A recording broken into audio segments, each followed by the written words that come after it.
Well, hi. Come and join me for a cup of coffee. I'm Dr. Jerry Cartsinell, and today we're going to be talking about yeast, maybe some fungi, mold. How are they all related? It's good to see you and have you here today. This is a topic that keeps coming up, and it's a topic that I can actually learn from every day as well because so much research is being done around the world. We're learning more and more about how these pathogens like yeast and fungi and mold are affecting our children and how difficult they might be to kill. And that's what we get into the fecal transplants and all. But first, I thought what I'd start today to do is answer some questions that have been stockpiling because of the fact that sometimes we don't get the questions in until after the show is over, or I don't see them. But I want to get to these two specifically, and then we'll get into today's topic. So, Christy asks, do you think at-home food sensitivity tests are legitimate? I haven't had an opportunity to look at the at-home food sensitivity testing. I usually send them out to a laboratory that has got a lot of controls and has been doing it for a long time. So all of my food allergy testing is actually sent out to a real laboratory. It will be actually great when we get an opportunity to be doing a lot of these testing of our kids at home. But as of yet, I'm not sure of the reproducibility of these tests and as accurate as they might be.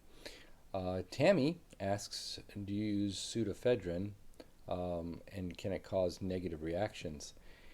Yeah, it can cause a lot of negative reactions, especially in the group of children that I deal with. Sudafed is a common name for a decongestant, and I tend to stay away from those in our children on the autism spectrum. There are some children who the parents actually gave it to, and it's helpful, but most of the time I've seen some negative reactions, irritability, crankiness, agitation, anxiety. So I try and just use diphenhydramine if I want to use an antihistamine for upper respiratory tract infections. Kind of helps, but all of those medications that are supposed to dry up the secretions, the old Dimetapp, Bromotab, they just seem to cause more problems, even in neurotypical kids, than it's worth. And they don't do much anyway. So I do try and stay away from those. Okay, so let's get into today's topic about yeast. We've talked about this before, and we've talked about some of the symptoms that you see with yeast, and it can be anything from constipation to diarrhea, and a bloated belly, and burping, and gas. Behaviors that get worse with eating carbohydrate meal. We've also seen kids who have the maniacal laughing, the waking up at night laughing, the kids who love to hang upside down, climbing kids and all. They can have itchy eyes, itchy skin. They can have the cradle cap or the seborrhea on the scalp, just real flaky and all. I just treated a child with ketoconazole shampoo for that cradle cap, and it all went away. So that tells me there was a definite yeast component to what I was seeing on the skin. But his behaviors were good, and his attitude was good, and he totally communicative. So he was able to tell me I'm not having internal yeast issues. It was just there. So we talked about signs and symptoms should things get a little bit worse, what we can possibly do internally for that. Okay. They can also awaken, and they can be screaming. The eczema that they have can be quite,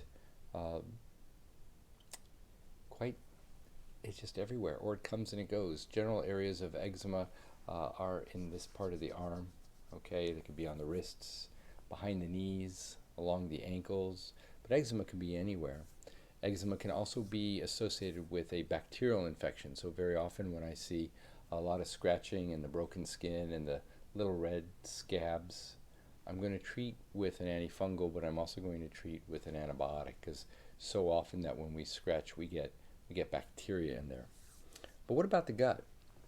Well, we can't see. Um, Remember, what's going on in the gut impacts the brain. And I know my GI doctors and my psychiatrists have a real problem with that. And I basically say, the brain is downstream from everything that's going on in here. And they have a hard time with that. And I say, well, if you drink a couple glasses of wine, what's down here is going to impact the brain. What's down here from a yeast or bacterial, constipation, whatever, is going to affect the brain. And it impacts our kids on the autism spectrum in so many different ways. And it's so easy to see a child who's misbehaving and say, well, that's just autism. And I usually find that it's autism, but there's things that are making it worse, and we don't need that, okay? Especially the sleepless nights and the irritability and the cranking, the sweating. So what I tend to do then is I'll do a urine organic acid test, and I probably will do a mycotox test. I'm looking for mycoplasma. I'm looking for actually fungal elements, not mycoplasma, fungal elements that might be there as well. Mold is part of that family, and aspergillosis or aspergilla is a problem there, and we can detect that in the urine, and that's going to help me figure out how we're going to go ahead and treat that. I'm still working on that and maybe its relationship to epilepsy. We always talk about constipation being a way to lower epileptic events, making them easier, that threshold. Well, what if it's not so much the constipation, but the things growing in that stool that's sitting in there and decaying? These are called saprophytes. That's why the stools can smell really bad. It's basically undergoing the process of putrefaction. The carbohydrates, the fats, the proteins that were not broken down and absorbed by the small intestines and were actually put into our trash can, our sewer system. But that sewer system's not emptying, and stuff is growing in there. And is that impacting our behaviors? Is that lowering seizure thresholds? Just got to wonder about that, especially in regions that tend to be more wet, like Florida. There's lots of different potential exposures to mold, whether it be in the HVAC system or it could be in roof leaks or wall leaks. But on the other hand, anywhere, any home that has a water leak can grow mold. There can be intrusion of water underneath the flooring. And if you have hardwood floors, it will change how they look. If you have carpeting floors, you won't necessarily see until you lift it up, and then you can see what's growing in there. These mold exposures, yeast exposures, and an immune system that doesn't react normally to them. When I was a little boy, I was supposed to put out the pots and pans to collect the water that was falling through the roof, usually through light sockets and stuff, and collect it because we didn't have the money to put on a new roof at that time. And you can imagine the amount of mold that was growing in that attic of ours, and I didn't have a problem with that. But nowadays, many of us have problems with what's happening in our environment. And I think that's going to transmit into behaviors. As adults, we can have chronic fatigue and fibromyalgia and different responses to what's in our environment as well. And there's toxins out there. So what's our approach then to treating yeast? Well, for most of us, I tend to start with nystatin. Nystatin is probably the least toxic prescription drug I know of. It is not 99% of the time absorbed into the bloodstream. What goes in the mouth comes out the anus. It doesn't leave the digestive tube. It just works in the digestive tube, and it gets incorporated in the stool as the stool is forming. So it can kill yeast elements that are in the stool and in the wall.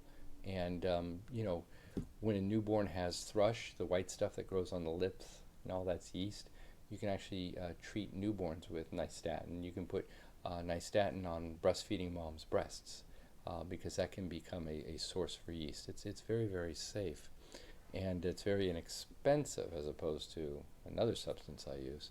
And it's really exciting to see behavioral changes just with nystatin. But it doesn't do such a great job with our molds. And historically, in the past, I've always used a antifungal that goes after yeast, but it also has um, it goes after certain mold exposures. So it's kind of it goes after mold too, and it's called itraconazole. And maybe some of the problems that I've had with itraconazole is I didn't move the doses up high enough, and we might actually have to use doses that are 2 or even 3 times higher than what we normally do. We have to watch the liver functions during that.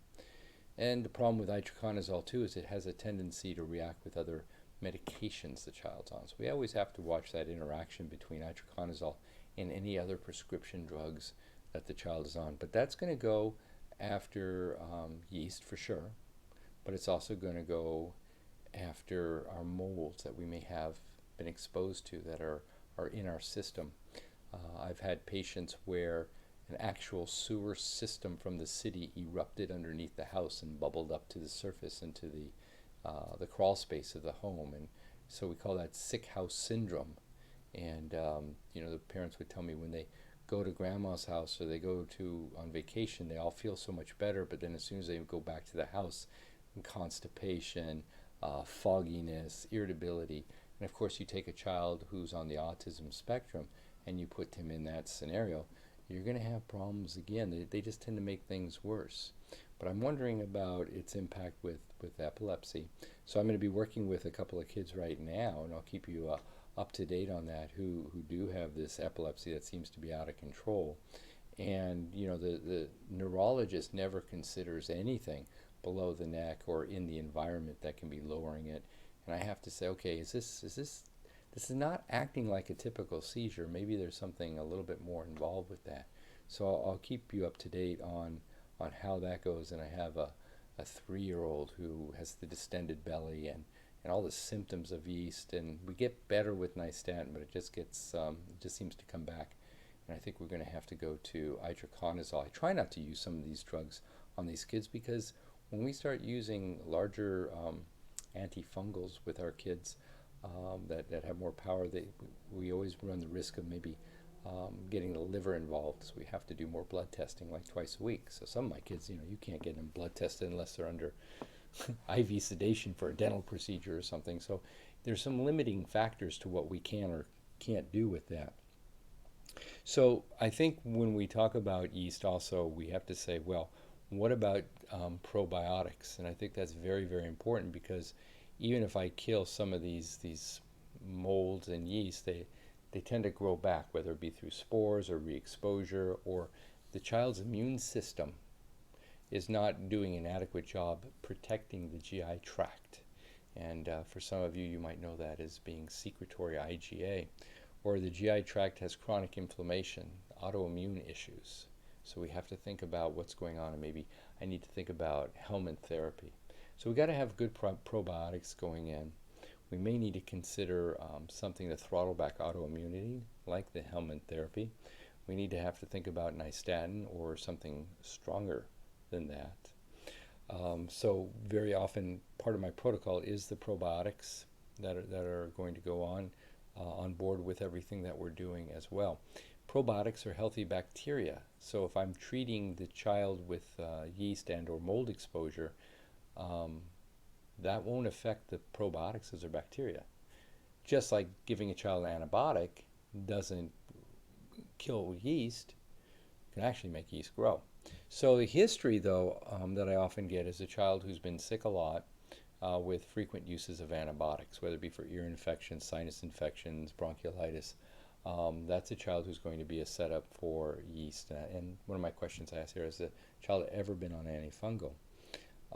Or, I had a child the other day, of all the stuff that we've done, the gluten-free and the dairy-free and all the things that have been done, what was a game changer? And they say, well, doc, it was the antifungal. The antifungal made all the changes in the world. So that we can get some clues then on what's going on with the child.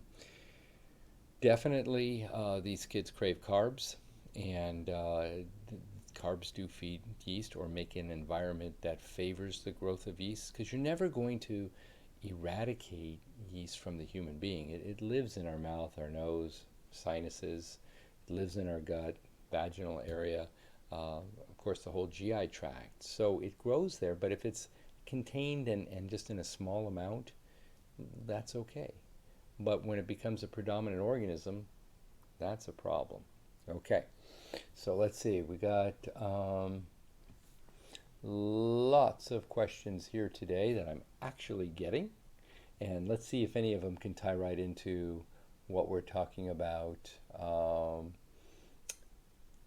Hey, Heidi, how are you doing? We're going to have to talk. Um, Angie's there. We just talked to Angie, huh? Right up the alley. And Harnick's with us again, and so is Janine. And let's see. And Janine says, sick home syndrome is the perfect description. Never heard of this. Yeah, that's something that I think is out there. I know I use that term. I can't remember if I plagiarized that from something that I read a long time ago or came up with myself. I probably took it from somebody else's brilliance.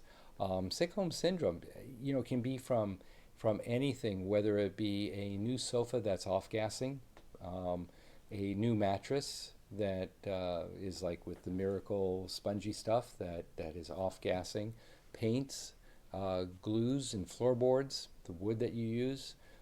If you move into a new home, like for example, when we used to go to visit Street of Dreams, where they build a bunch of new homes and the contractors kind of build a super home just to show you what they can do. My wife would maybe have a 20 or 30-minute time period in that place before she got a headache because of all the off-gassing.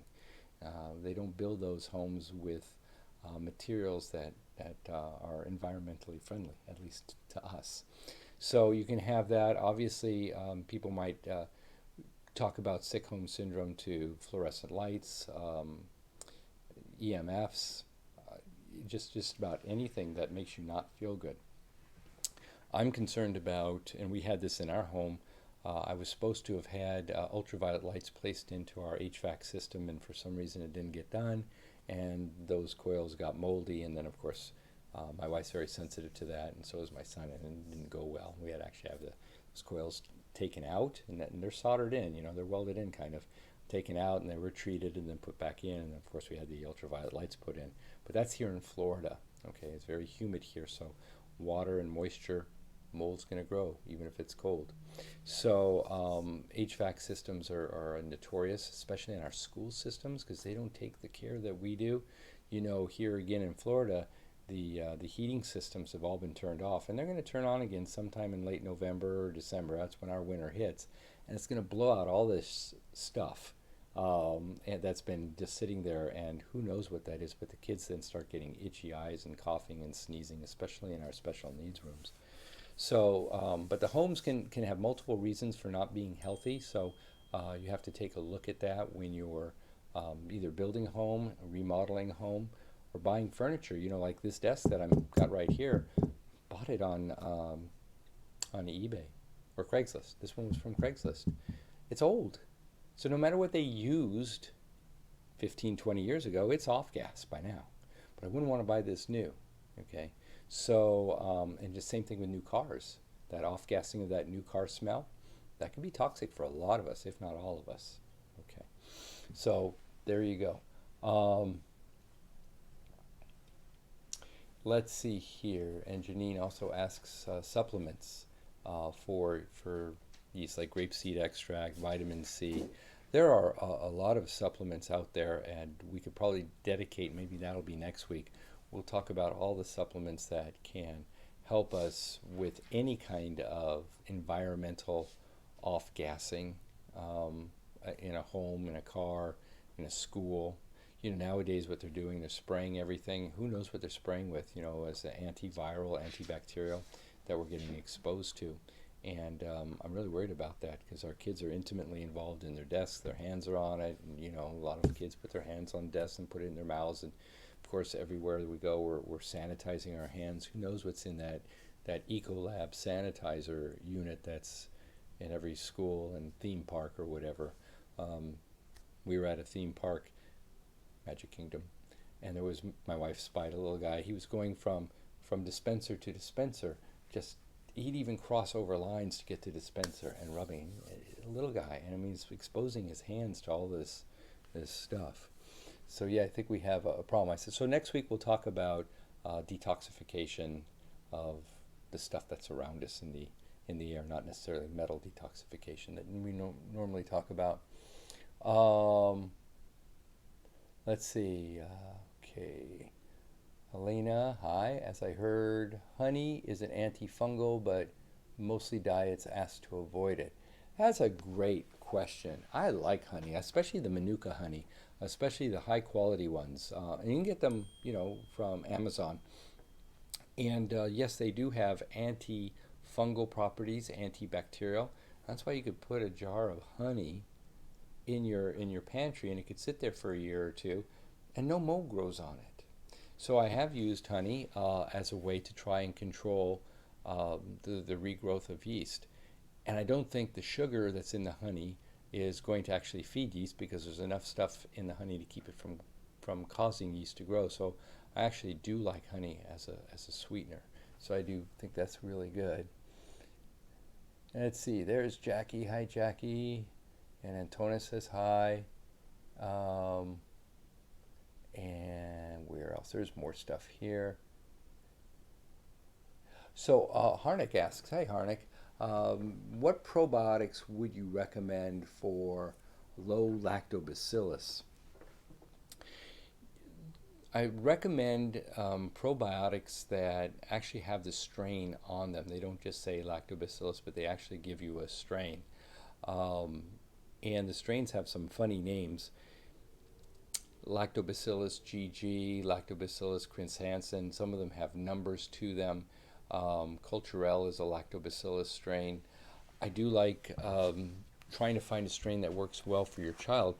Some of the strains of Lactobacillus acidophilus, for example, work great in kids, and the next kid I use the same probiotic for is a disaster. It causes behavioral changes, or when I do a follow-up stool sample, even though they've been taking the probiotic just right, no lactobacillus grows.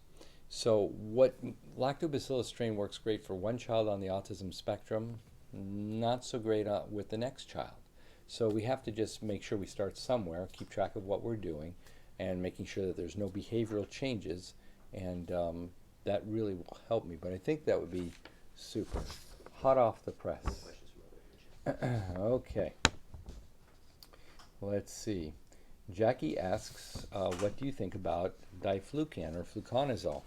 Fluconazole is a fabulous antifungal, but it doesn't have very much activity against mold.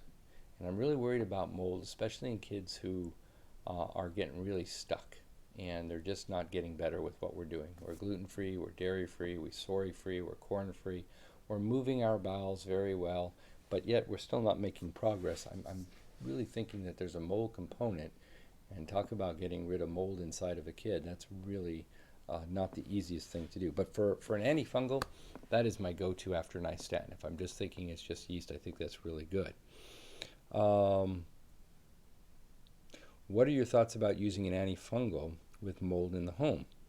Well, we do certainly have to work on remediating the mold. We've got to get that fixed, okay?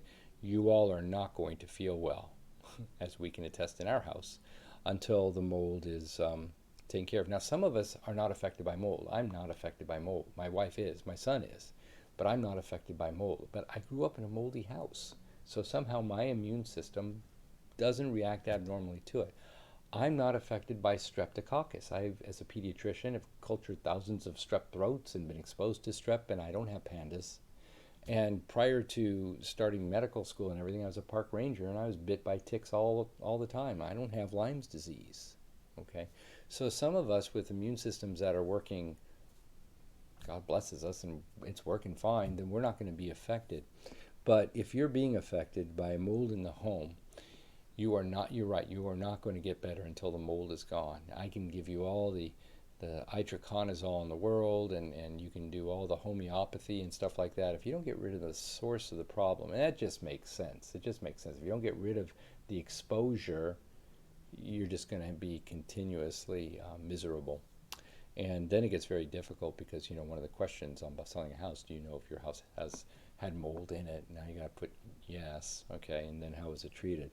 But a lot of the insurance companies, I know the ones that we have on our homes here in Florida, give you a mold rider. So in other words, if they find mold, they'll give you up to $10,000 to remediate the problem, depending on your coverage. So make sure that you take a look at your coverage and see if that's an issue.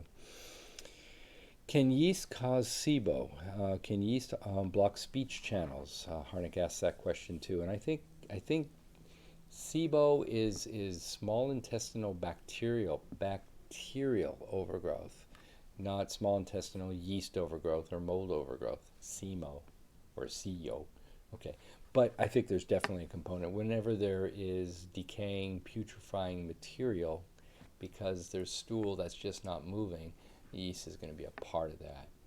But the huge problem is, and you guys are all frustrated with this, nobody's doing research on this.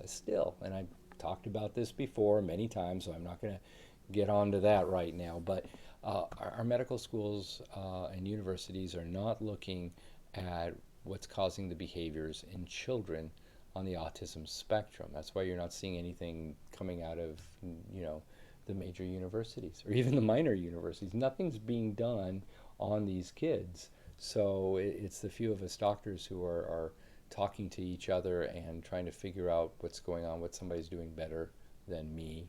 I have mentors, and just as my mentors had mentors. So I mean, it's all being built on other people's findings and your own discoveries that you share with other people. And so anyway, can yeast block speech channels? Yes, yes, yes, yes. Any kind of toxin in the body can. And the interesting thing there is you treat the yeast, say with fluconazole, and the parents tell me we've got better eye contact, we've got better turning to name, so we're getting receptive in, and we've got more speech. Then we know that yeast was that issue.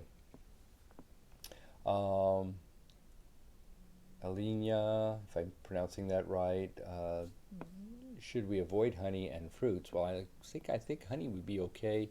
I think if you're eating fruits, as long as we're not doing too much. See, here's the problem. Well, my child's healthy. He eats lots of fruits. And I'll say, oh, really? How much fruit do we eat? They'll eat a whole tub of berries. They'll eat, 3 or 4 bananas. That would be my son back in the old days, okay? Well, it's organic, doctor.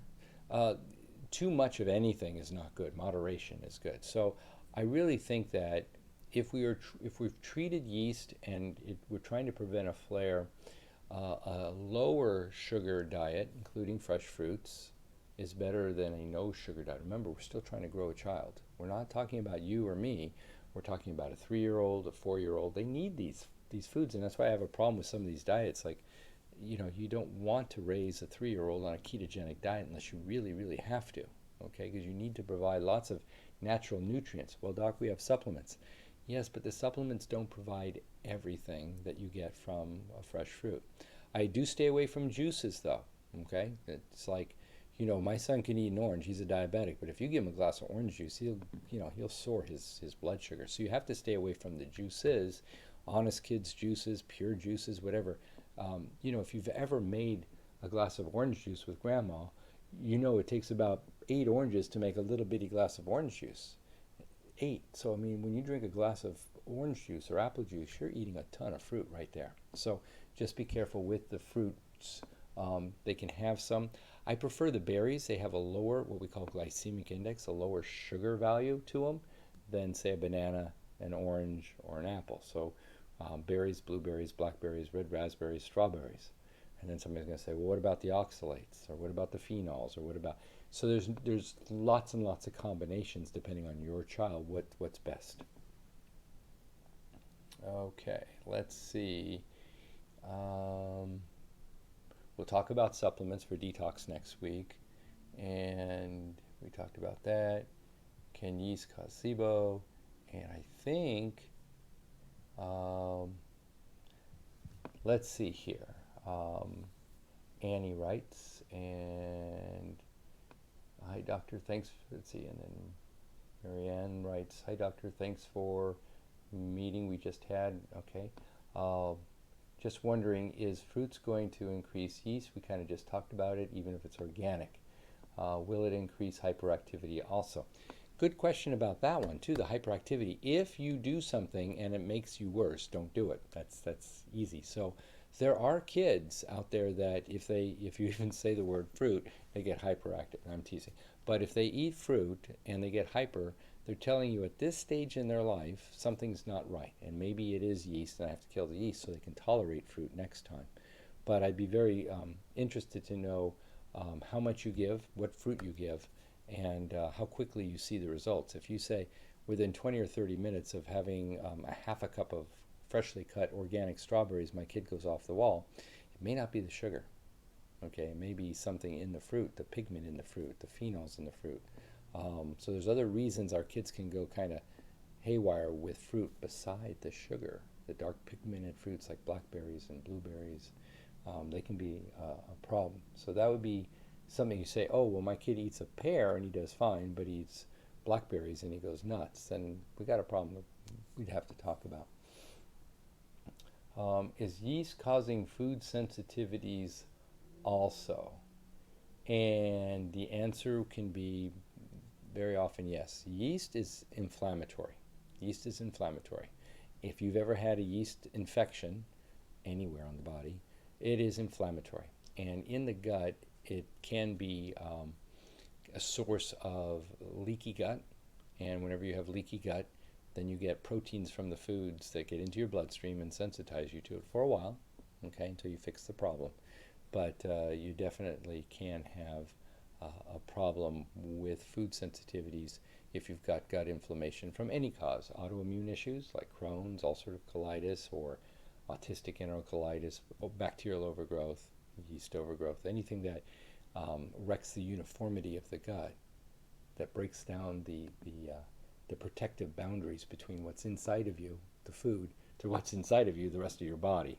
Okay, that's why 80% of your immune system, 80% of your immune system is dedicated to gut cleanliness, because we eat a lot of stuff that's going inside our body. If it's nasty, we don't want it to go to the rest of the body, to the heart, the lungs, the liver, the kidneys. And we have some fail-safes in case that happens.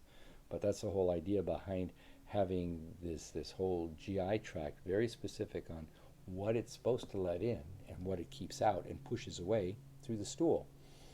That boundary is broken down, we're going to have problems. So Annie writes, my son eats apples and gets hyper. And so therefore he's telling you apples are not good for me, so don't give me apples. And I use this analogy because it's so strange, but it really, you'll remember it.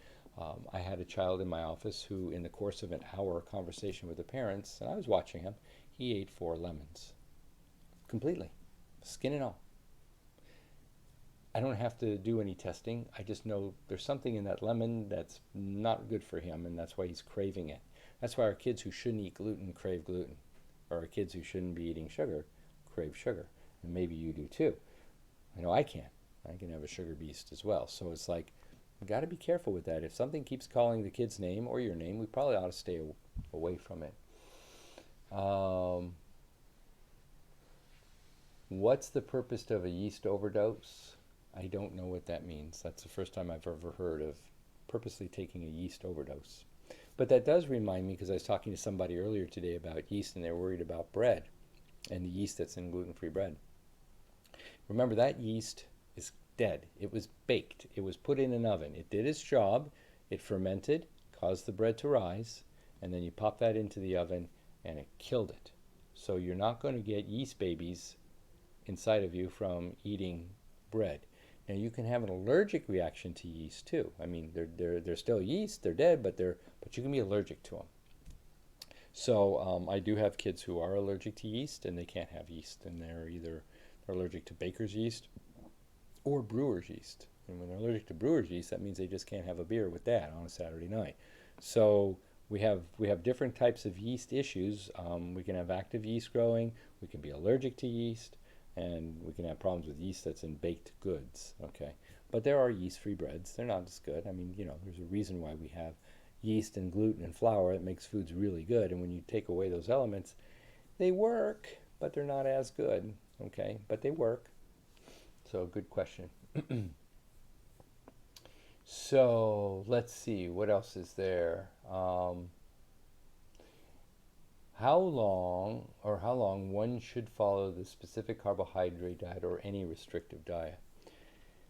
First, you have to establish whether the diet is a game changer for your child. Okay, so whenever you go on a diet, all of us, you're removing something. Excessive calories, excessive fat, you're removing sugar, the Whole30 diet, you're removing anything that can form sugar, be sugar, whatever. Um, and what you're trying to do is, with a diet, gluten-free, dairy-free, a peanut-free, okay?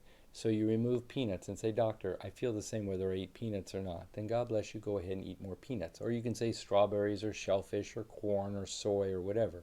So a diet always is a removal of something. And there's lots of diets out there, whether it be low oxalate diets or phenol-free diets or salicylate-free diets, ketogenic diet. There's so many diets. But the main thing you want to ask is, when I remove the diet, do I see a clinical improvement or not? Because if you don't, like for example, in my practice, 80% of my practice is gluten-free, dairy-free. Significant changes. 20% doesn't matter whether he eats gluten or dairy, doc, or doesn't eat gluten or dairy, then God bless him. The testing says he's not allergic to it. His behavior says he's not allergic to it. Give it to him. Still, you want to make it healthy, and they're not going to be eating mac and cheese and donuts all day, okay? So, we'll talk about what you should be eating, but no, I don't think that's a problem. Now, my son was gluten-free, dairy-free, soy-free, corn-free, beef-free, sugar-free, turkey-free. This kid was so allergic to so many different foods, okay? I think the only thing left was squirrel, rabbit, and possum or something like that. There's just very few foods that we could feed him at one time. We had to desensitize his body to these foods, and then he could eat everything. Now, some kids, they really are born to be allergic to peanuts or shellfish. You're not going to change that. You might be able to, with the allergy shots, make it so they're not so bad, so they don't have an anaphylactic reaction. But I don't think we're at the point yet where, if you were genetically born not to be able to eat peanuts or shellfish or strawberries or whatever the food group is that you're having an anaphylactic reaction, that we have a product now that makes it so you can eat it. I just think we have it so if it inadvertently passes your lips, you're not going to go into have a major reaction to it.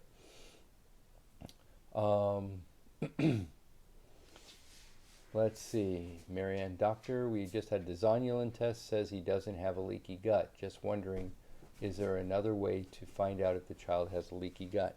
Well, there's a lot written about that, and it wasn't until recently, maybe the past 6 years, that the American Academy of Pediatrics even mentioned the word leaky gut in their GI supplement. I think that came out in 2015, 2016. Until then, it didn't exist. It was a figment of imaginations of myself and doctors who do what I do, that didn't exist. In fact, unless it was an IgE allergy, what allergists call an allergy, it didn't exist. So they didn't understand the IgG reactions. Well, that's coming around. People are now talking about it, just like they're talking about how important vitamin D is. Well, we've been doing that for 20 years. Functional medicine doctors and all, and it's just like now and then they're all proud of themselves that they came up with these things. Leaky gut, I think that one of the better tests for leaky gut, I do like the zonulin test, that's very good, but it's that G4 test that looks at food allergies, like Alletest does.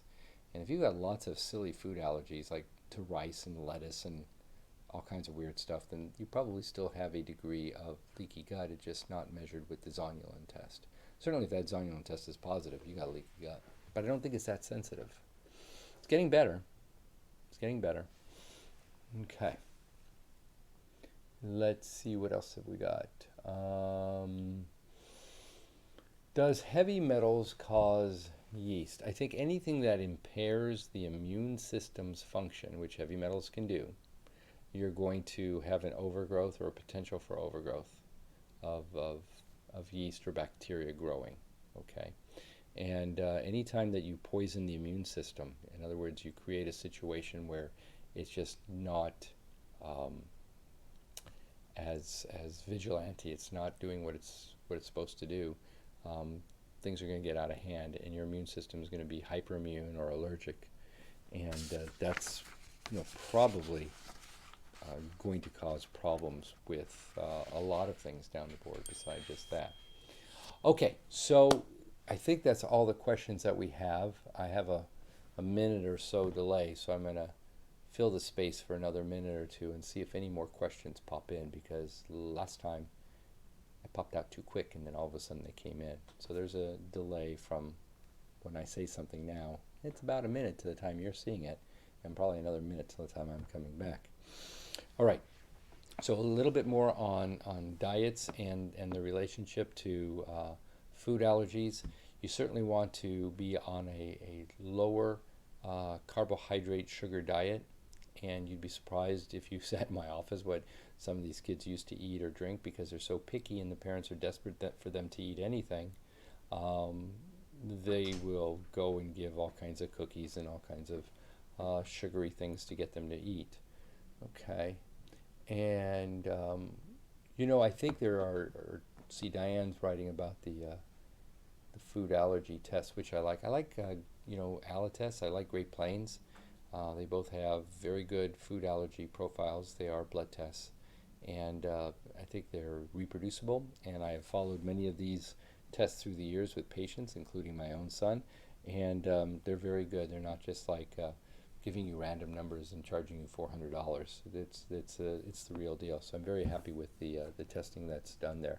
There's probably some other um, labs that do a good job. I'm just not familiar with them, so I don't want to exclude them. If you ask me, do I know of any labs that do any bad jobs with those? I don't. Okay, but these are just the ones that I tend to stick with because of the price and the quality of the testing results that I get back. Okay, so I think that's all the questions that we have. So next week, we're going to talk about how to detoxify mold, how to detoxify the body in general, okay? And we'll talk about supplements that will work that way. So until then, um, we will talk about vitamin C next week, Annie. Supplements next week. We're going to talk about that then, okay? So you have to tune in next week, same time, same channel. Guys, have a great week. It's been just such an honor and a pleasure to talk to you about this. It's a subject that I'm passionate about. It's a subject I know you're passionate about because you got your little guy or gal there that needs some help. So any way that we can be of help here, just let us know. And have a great week, and we'll see you in 1 week. Take care now. Bye-bye.